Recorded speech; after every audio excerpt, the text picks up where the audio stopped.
Dengue, chikungunya, malaria पर कितना काम हो रहा है। सिटी सदर पहाड़गंज जोन में मैं हूँ। डीएचओ मेरे साथ हैं अशोक कुमार रावत जी। अशोक जी, कितना काम हो रहा है इसको लेकर, इस बारे में हमें बताएं। दिल्ली नगर निगम के सिटी एसपी जोन एरिया में हमारा जो स्टाफ है वो जी जान से मलेरिया की रोकथाम, डेंगू की रोकथाम और चिकनगुनिया की रोकथाम के लिए लगा हुआ है। हमारे यहाँ regular beat wise anti larval programme होता है, जिसमें करीब पर वार्ड 4 से 5 कर्मचारी लगे हुए हैं। उनके पास प्रचुर मात्रा में दवाई है और वो अपना बीट वाइज प्रोग्राम रेगुलर तौर पे कर रहे हैं। दूसरा है डीबीसी। हमारे यहाँ 180 डीबीसी है जो रेगुलर तौर पे अपने बीट वाइज घरों की चेकिंग कर रहे हैं। जहाँ पे ब्रीडिंग मिलती है वहाँ के लिए चालान काटे जा रहे हैं और रेगुलर रिपोर्ट हमारे स्टाफ को दी जा रही है। और हमारा प्रयास है कि इस कार्यक्रम में जो भी बाधा आती है हम उनको हटाएं और मलेरिया और चिकनगुनिया और डेंगू की रोकथाम का जो कार्यक्रम है वो सुचारू रूप से चल सके। आपने बताया 180 डीबीसी कर्मचारी आपके क्षेत्र में हैं, 13 वार्ड हैं, 13 वार्ड में काम कर रहे हैं, कार्यरत हैं वो, और समय समय पे एक्टिविटी करते रहते हैं। तो वो आपको लगता है पूरे पर्याप्त डीबीसी हैं आपके पास?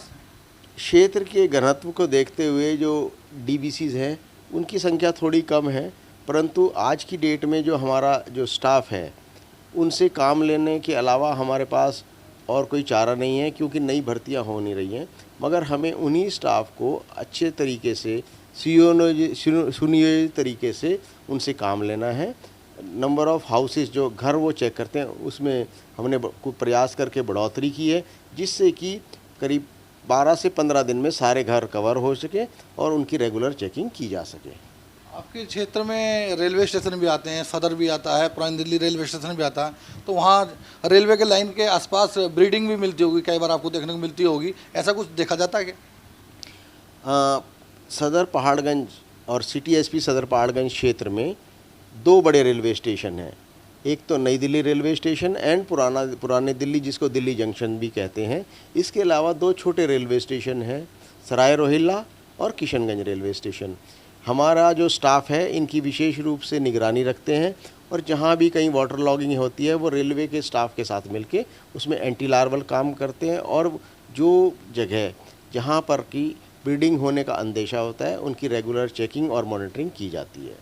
आपको नोडल ऑफिसर बनाया गया, एक वार्ड का, पर्टिकुलर एक वार्ड का बनाया गया, आप डेली उसमें जाते हैं।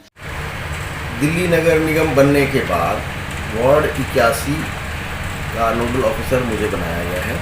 उस वार्ड में ज़्यादातर जो हैं 2 रेलवे स्टेशन हैं, किशनगंज और सरायरोहिल्ला। कुछ हिस्सा सब्जी मंडी रेलवे स्टेशन का भी आता है, 2 मेट्रो स्टेशन हैं। उसके अलावा उस एरिया में 3 रेलवे कॉलोनी के हिस्से हैं, अनऑथराइज्ड कॉलोनीज़ हैं, कुछ 1-2 डेयरीज भी हैं और जो रेगुलराइज भी कॉलोनीज़ हैं। एज ए अनरेगुलराइज कॉलोनी उसमें कई समस्याएं हैं, गलियां छोटी हैं, नालियां टूटी हुई हैं, पानी भराव होता है, मलबा पड़ा हुआ था। उस मलबे को हम लोगों ने प्रयास करके काफ़ी हद तक कम करा दिया है। सेंट्रल वर्जिस कई जगह थी, उनको हम लोगों ने वर्क्स डिपार्टमेंट के हिसाब मतलब सहायता लेकर के उनका मलबा निकलवाया है। अब बरसात के सीज़न में हम लोग प्लांटेशन की कोशिश करेंगे और कई बार कोशिश हमने शुरू कर दी है। जहाँ तक मलबा के साथ साथ कूड़े का, इस वार्ड में कूड़े के निस्तारण एक गंभीर समस्या थी। कॉलोनी के एंट्री पे ही बहुत बड़ा कूड़े का ढेर था, जिसको हमने बंद करके और हम जो मशीन है वो खड़ी की है। उसके हिसाब से जो भी कूड़ा आएगा वो कंपैक्टर में जाएगा और उसका वैज्ञानिक तरीके से निस्तारण किया जा सकेगा। डॉक्टर साहब, एक बात और मैं पूछना चाहता हूँ आपसे। कह रहे हैं 1 जुलाई के बाद सिंगल यूज़ प्लास्टिक पर बैन लगाया पूरे भारत में, सभी इसको आगे बढ़ चढ़ के हिस्सा ले रहे हैं कि सिंगल यूज़ प्लास्टिक का ना यूज़ हो। आपने अभी तक अपने डिपार्टमेंट से कितने लोग भेजे हैं मार्केट में कि जो सिंगल यूज़ प्लास्टिक को बैन किया जाए, रोका जाए? कितने कर्मचारी आपके लगे हैं उस पर और कितनी गतिविधि अब तक हुई है उस पर? जन स्वास्थ्य विभाग सिटी एसपी जोन में 5 APHI और 1 PHI है, जो सभी लोग सिंगल यूज़ प्लास्टिक के कार्यक्रम को इम्प्लीमेंट करने के लिए लगे हुए हैं। रोज़ जब वो फील्ड में जाते हैं, even as a nodal officer और चाहे वो लाइसेंस की चेकिंग करने के लिए, तो उनका ध्यान सिंगल यूज़ प्लास्टिक की तरफ ही होता है। रोज़ चालान किए जा रहे हैं और जहाँ भी सिंगल यूज़ प्लास्टिक का हमें जखीरा मिलता है तो हम उसको सीज करके डिपॉजिट भी कर देते हैं।